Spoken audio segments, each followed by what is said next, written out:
আমার মা বারান্দায় বসে মাথা নয়া নয়া কাটতেছে আর বলতেছে, এ সন্তান এটা কেমন অভ্যাস, আগামীকাল থেকে মানুষ রোজা রাখবে, কত আনন্দ করবে, আর তোর মতো কুলাঙ্গার সন্তানকে আমি জন্ম দিয়ে আমি বড় ভুল করেছি রে বেটা।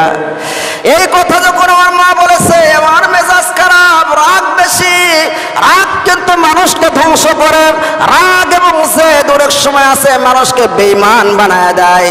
বলে হুজুর, মায়ের কথা শোনার পরে আমার সে সময় সেন্স ঠিক ছিল না, মাকে গিয়ে গায়ের শক্তি দিয়ে যুবক মানুষ একটা থাপ্পড় মারলাম। যখন মা হুমড়ি খেয়ে যখন ওই মাজার মধ্যে পড়ে গেল, আমি ঘরের মধ্যে প্রবেশ করতেছি, আমি সময় মা ডাক দিয়ে বলল, তোর মতো কুলাঙ্গার সন্তান যেন কোনো মায়ের ঘরেতে না আসে, বেয়াদব ছেলে, তোর মতো সন্তানের মুখ আমি আর দেখতে চাই না। এইরকম কথা যখন মা বলতেছিল, আমার রাগ আরো বেড়ে গেল।